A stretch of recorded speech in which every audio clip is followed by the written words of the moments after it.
Try to do 15 to 20 a week. Wow. And you're still a solo operation, right? Yeah, it's just me. My wife helps me clean. But yeah, I had always seen like videos of couch flipping and I always thought it was a really cool idea. But at the time I was making way too much money to even consider. This is not easy work. Moving couches upstairs into your truck, 15, 20 couches a week. That is literally backbreaking. And couch flippers don't shy away from it. If you haven't done those kind of numbers before, a lot of times it seems hard to do them. As a couch flipper, I know every single one of us can relate with the fact that there are fast weeks and there are slow weeks. But I've minimized the slow. In my head, when I was doing this, I was like, how can I get somebody to buy without wanting to come see a couch? And how can I want them to buy it as fast as humanly possible? Man, the group has just been a game changer. I'm so blessed that I've started it, and then now I'm able to help other people by just telling them about it. Because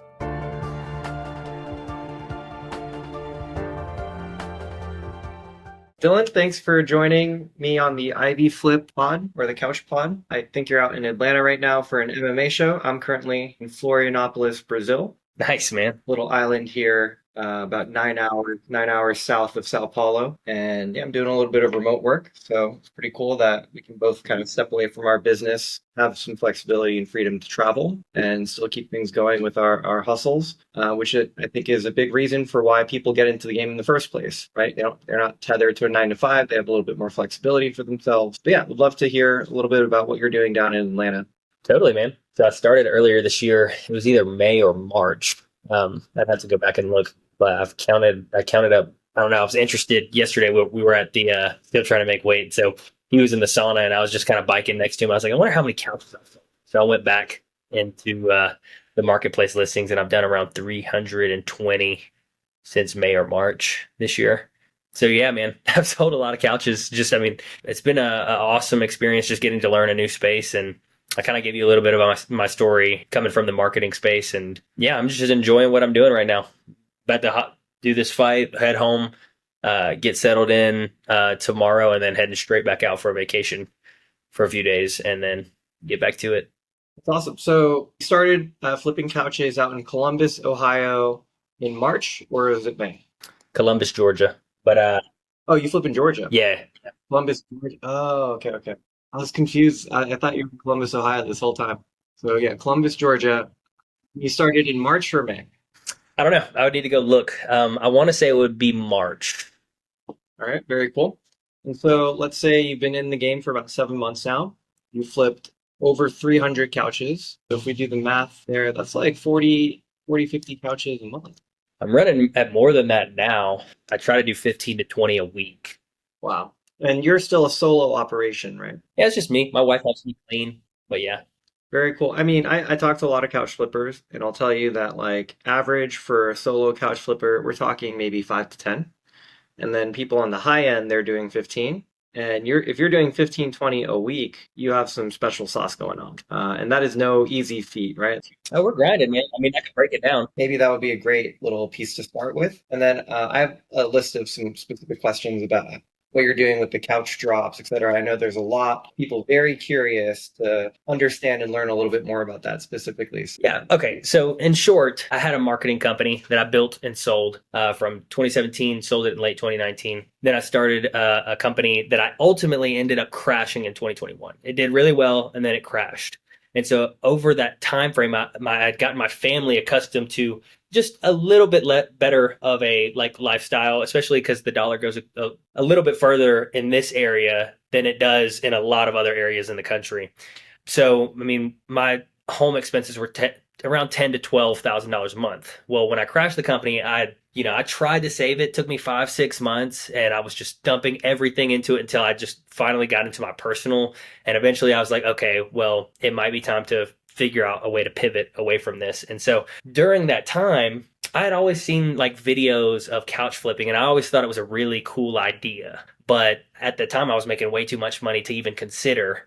And then finally, when I was going through this, it was a really weird time in my life. I had saw a video of Ryan Pineda, who was another one of the guys that had talked about him getting his start into real estate through couch flipping and all that. I saw one video where he was like, "Man, it said something along the lines of 10K a month," which is kind of where my expenses were. And I was like, maybe I need to give this thing a shot. So we have like a military base attached to our town, which also is a huge fueler for my business because there's a lot of in and out people PCSing, which just basically means they're moving bases. So yeah, so I went to the base. I bought a couch for $50. I just decided I was going to try it. Bought it for $50. Listed it the same day. Just took nice pictures of it because my marketing mind, I'm like, okay, all it is to me is like the product's going to sell itself. It just needs to be propped up in a good way. And so to me, that's done with pictures and copywriting. And so I just wrote up some copy for it, took nice pictures, and had it sold for like $550 within an hour or two. And so I was like, okay, well, $500 profit in, the first day, one couch. I mean, maybe there's something here. And so that's kind of what got me into it. And over that next week or so, I still had some online income flowing in, but I kind of just eventually over the course of like a couple of weeks to a month, just kind of completely transitioned from online to couch flipping. And yeah, man, I gotta say, I'm enjoying it a lot. There's a lot about the business that I just find brings me peace, and I don't know, just enjoying every step of the way, man. I've tried to remain a student to this. I'm always inside of the Facebook groups, learning from people who have been doing this a lot longer than me. And for me, hitting the 10K mark, it was kind of easy. It was just like, okay, I just got to do this as many times as I can. And I am no stranger to hard work, so I just did as much as I could with the little bit of knowledge that I had. And things weren't perfect, but I was taking a next step each step of the way, and was able to do 10K the first month. And then I ended up we kind of got to the 10 to 15 mark and kind of stalled out there. I was just doing as much as I could. And through learning and stuff, I eventually got like the Vac Master, which helped me clean, because I wasn't cleaning at all at first. I was just buying couches and then reselling couches. And then got the Mighty Extractor. And then it just got to where I was doing it out of my garage. So I would have, I don't even know, like 8 to 10 sectionals in the garage. Like literally I'd line them down the driveway. I don't know how we didn't get a HOA complaint. It's funny. My neighbors would actually be walking through the neighborhood and had a couple of sales just from people walking through the neighborhood, seeing the couches lined up on the driveway while I'm working on them. And people just walk up asking me what I'm doing, and it turned into something. So that was cool.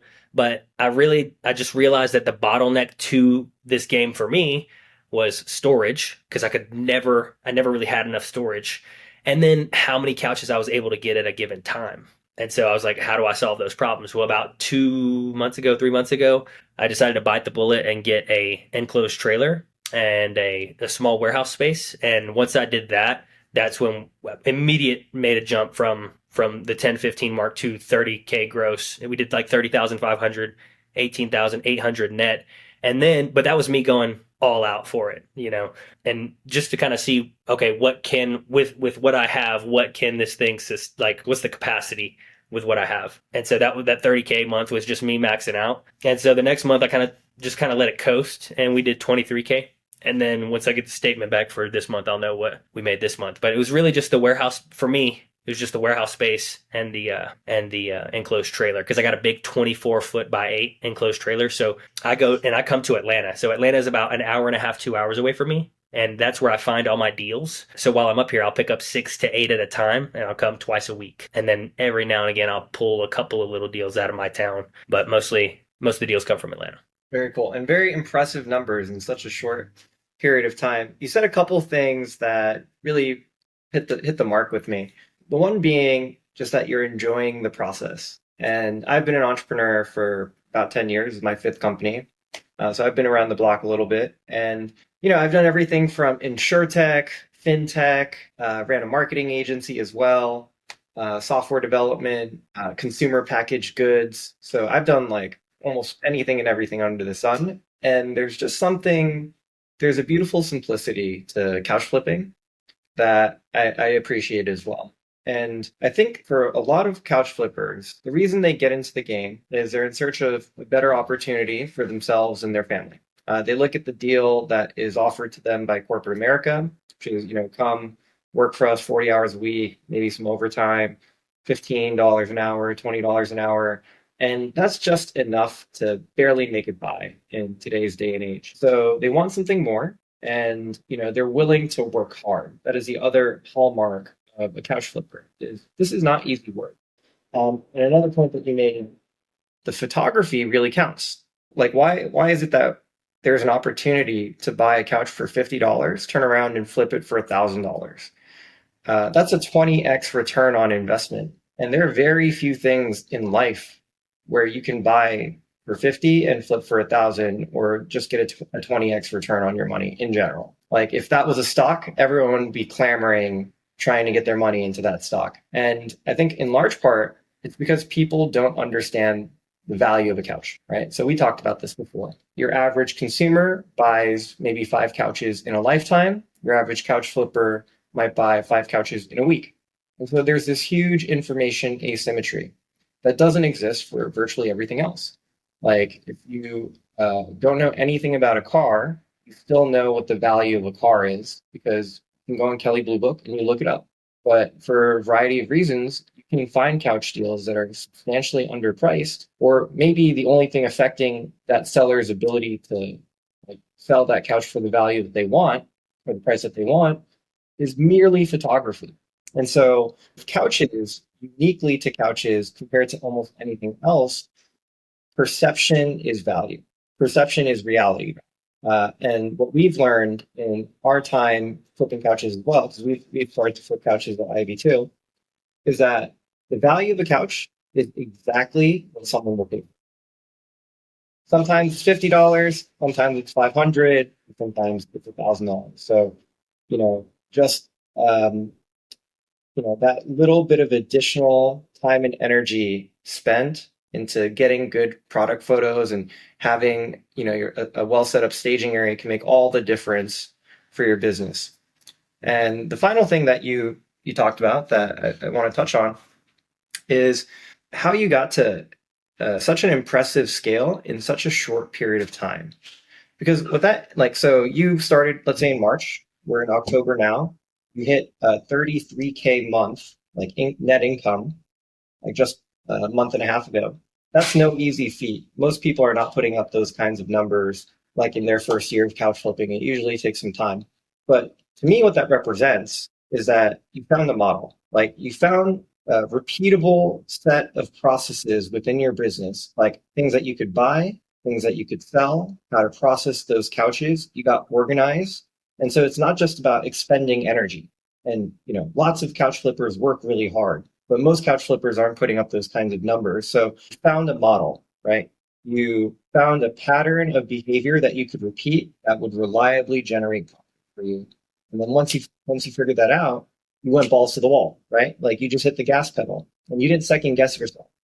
And that's another really important quality that I see in what you've done as an entrepreneur that I feel like other couch flippers could take note of and benefit from. For me, I think the reason, if I had to pinpoint an exact thing, why? Because, in the marketing industry or not even just in the marketing industry, but we have what are called limiting beliefs. So it's okay, if you haven't done those kind of numbers before, a lot of times it seems hard to do them. I've done these kind of numbers. So once I saw the opportunity happening before my eyes, I was it just became very, very clear what needed to be done, what barriers needed to be removed in order to profit more.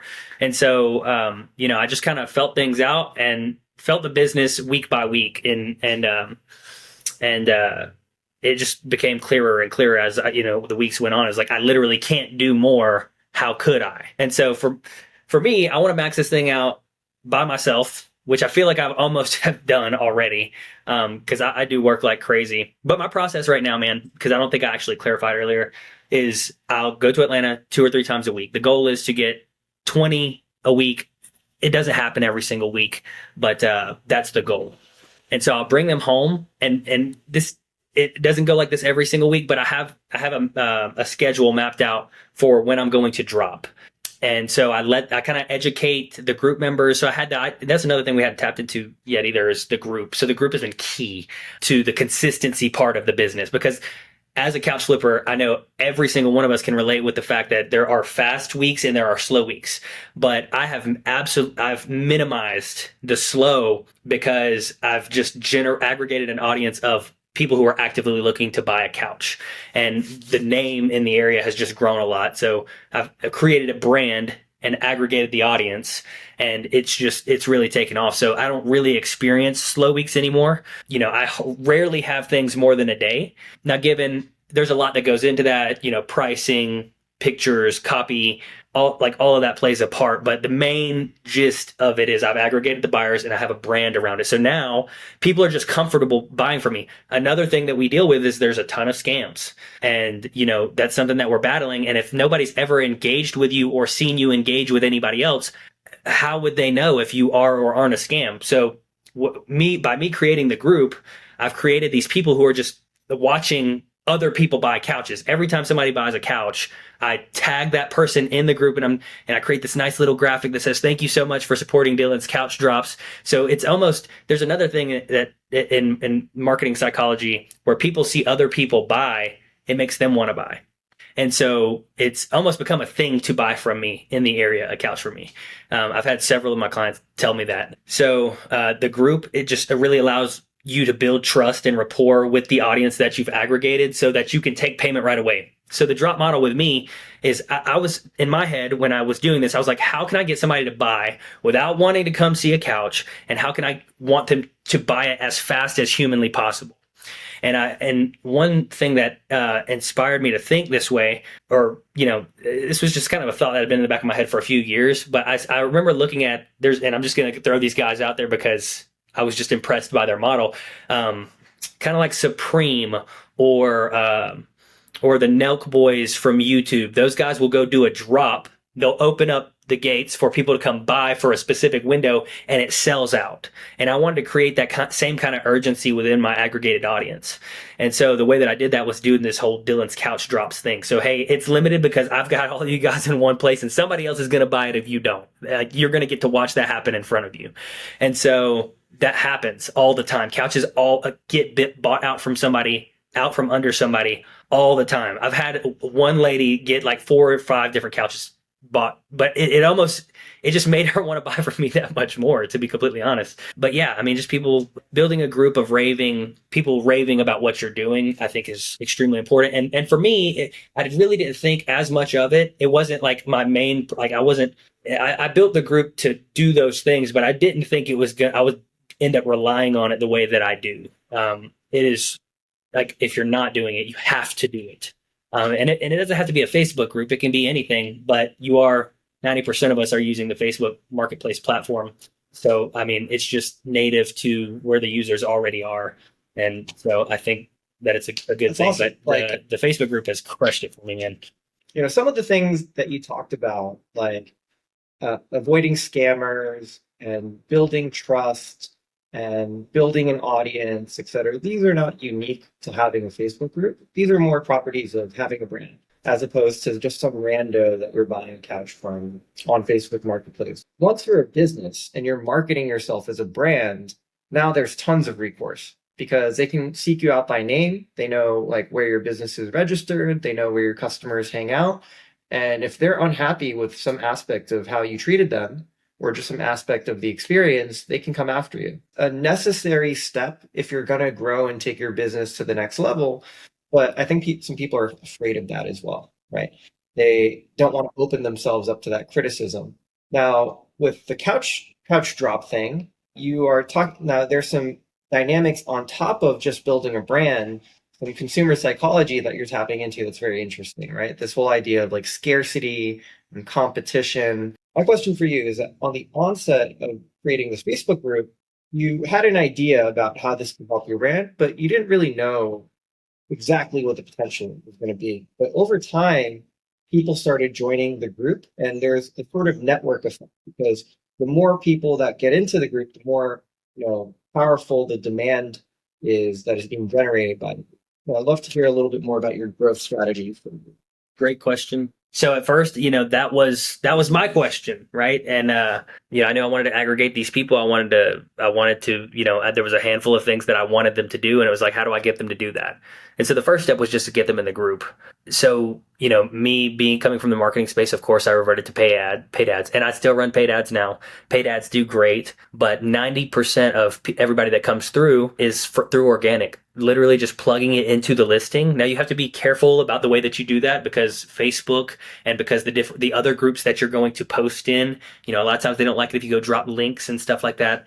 And so for me, I realized that if I just typed the name of my group into it. They could literally just either copy and paste it from that post, or they could go type it in themselves and find me. And that's where 90% of people have come from. Now I've come up with some other really cool ways to also get people in the group. And here recently I discovered that, and by the way, I'm almost at 100 5-star reviews right now.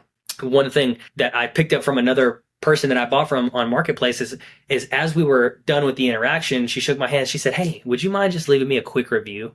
And so I was like, okay, that was brilliant. Like, because I was wondering how she got so many. Not everybody would leave me a review, and I was like, oh man, I wish that person would have left me a review. And so every time I was 100% confident that we had a good interaction, I would say, hey, would you mind just leaving me a quick review? It takes 2 seconds. I'll send you the link. And ever since then, the reviews have grown a lot. Well, now I have plenty of reviews. No, not really something I need to worry about, but now I'm like more focused on okay, what's really gonna like push the group? Well, here recently I've been experimenting with rather than saying, hey, do you mind leaving me a good review? I'll go to that client and I'll say, hey, are there any like groups that you're involved in that you wouldn't mind just popping in and maybe dropping the link to my group and just kind of recommending me?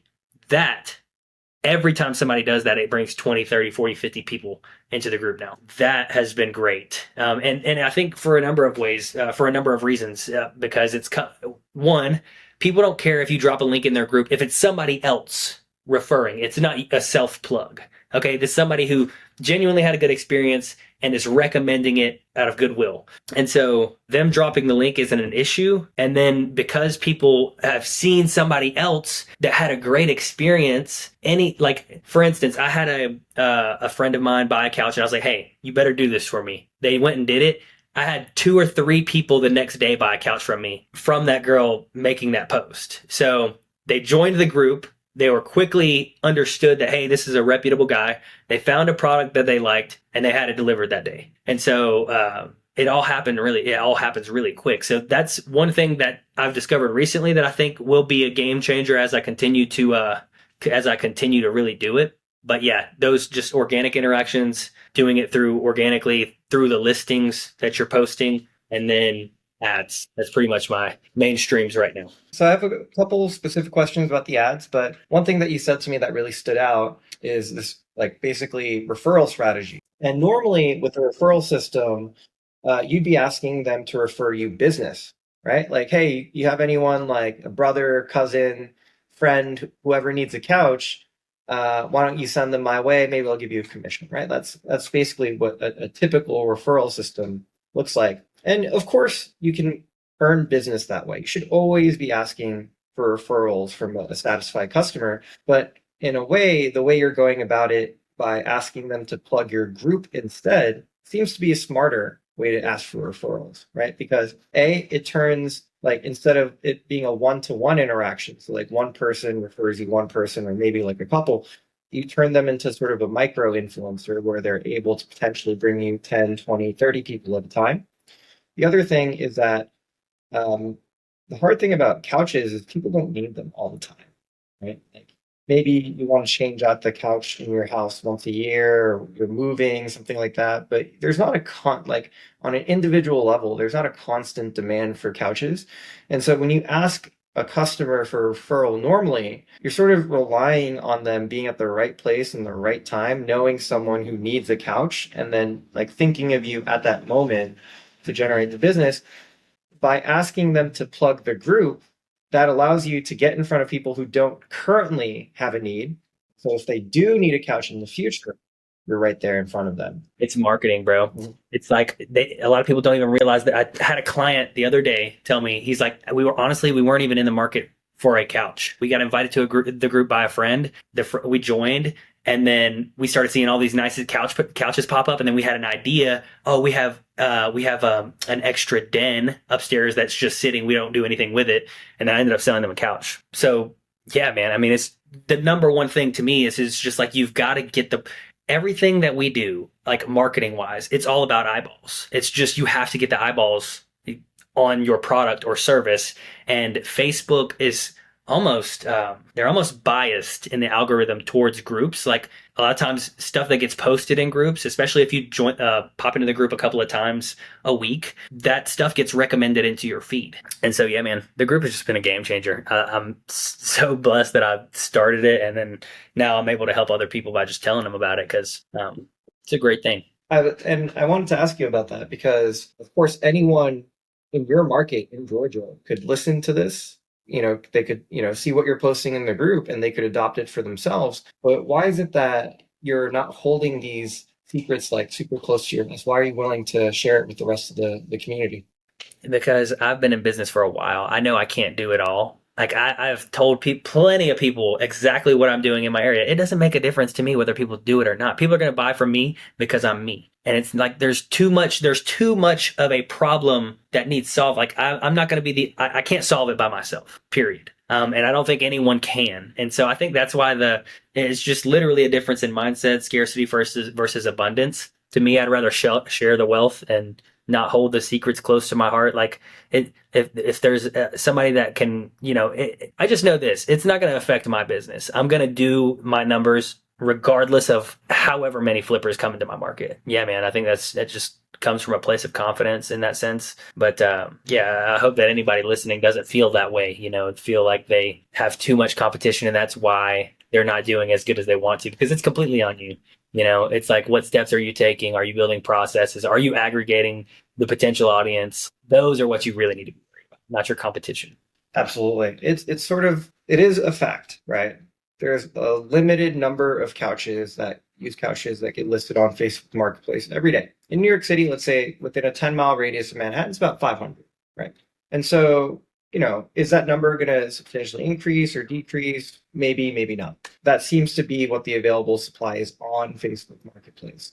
But I think people get so hung up on things that are outside of their control, right? You don't control the number of couches that get posted. You don't control who else is going to start couch flipping. And they get so hung up on these external factors that they start placing the blame for the lack of success in their business on that. They're like, oh, it's my competitors. Right?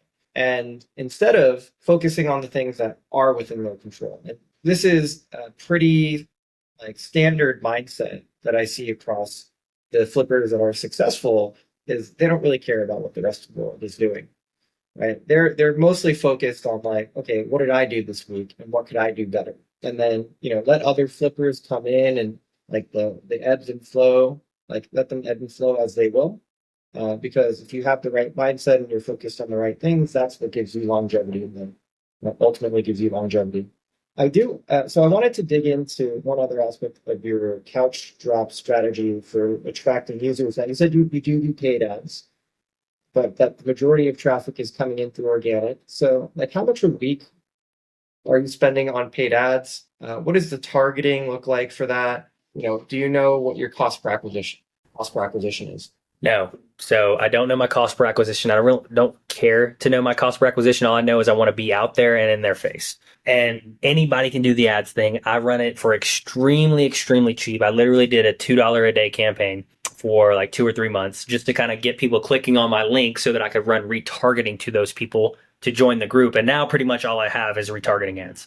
And so I did my now this is a more in-depth marketing strategy for sure. You can't just go do this in boosts, which I know is kind of typically surface level, what most people know about ads. So it requires a little bit more strategy, requires a little bit more know-how. But for me, it was, okay, brand awareness, get people to hey, I wanted to capture the broad audience. So, okay, if they're coming into my site at all, the couches interest them in some way, shape, or form. Then, if they clicked on my link, then I would run a retargeting ad. Now, this is you have to do this kind of a backdoor way. So you need to have a link on your website that reroutes people to the group, because you cannot promote a Facebook group link inside of your ad. So Facebook just won't let you do it. So you need to route them to a link that's going to take them to your Facebook group.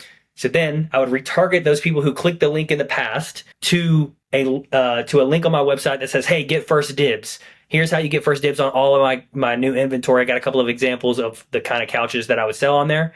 And then I drop the link to the Facebook group in that button on that part of the website. And then once people are in the group, so that's getting them to take the main action, which is joining the group, because the group is really what does the rest of the work.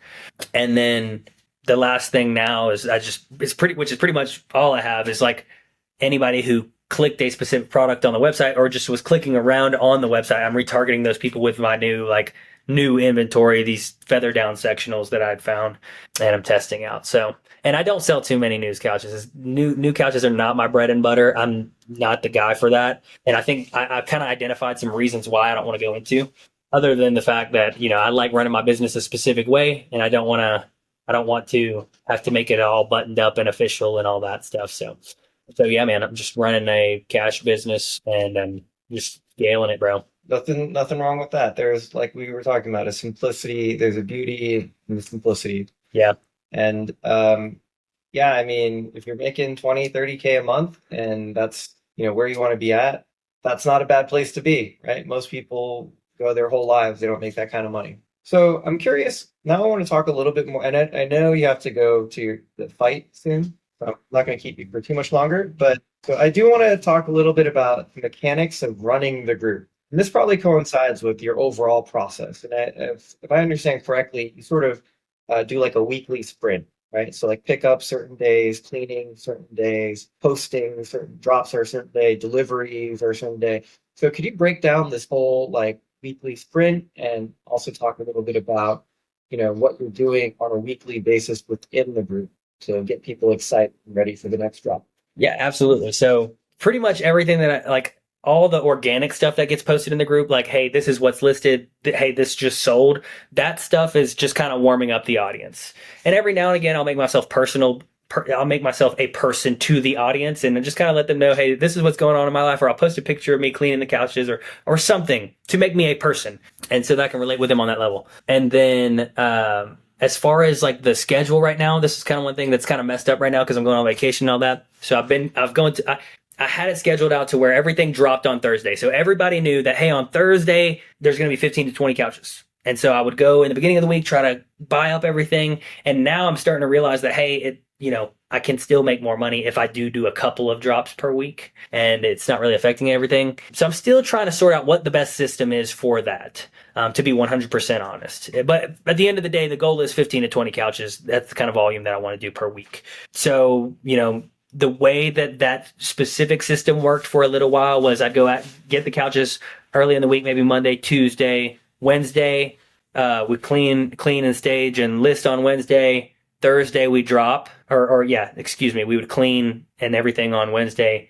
and then we drop on Thursday. And then people would go buy on Thursday, and then anybody, because typically everything's gone between Thursday and 12 o'clock on Friday. So then I would load up everything that I could and deliver it that Friday afternoon. If there was a straggler or somebody couldn't have it delivered, I'd deliver it on Saturday, and then I'd restart, and then I'd go to church, spend time with my family on Sunday, and then Monday, Tuesday, Wednesday, same thing. That was the system. And I do kind of want to throw in there because I feel like this, if I don't know if anybody else is struggling with this, but for me now, I don't ever have a problem with sales. The problem is acquisition. Okay. So I've been really trying to get creative with the way that I acquire. I've built a couple of relationships which are good, but the couches, they're completely dependent on what those people have at that time, or if they have anything at all. And so I've partnered with some junk removal companies that get some nice stuff. I've partnered with apartment maintenance guys. For some reason, a lot of people will literally just ditch their stuff in an apartment and couches get left behind all the time. And then the same thing with a maintenance guy at a trailer park. And I've pulled some really good free deals from those guys. So I got a lot of free stuff during those months that I did the higher numbers. But there's not really, I don't know how to systemize the way that, you get a free couch. Other than, hey, you can use the software. But for me, I'm from Columbus. So if something goes up for free, I'm not going to be the first one there.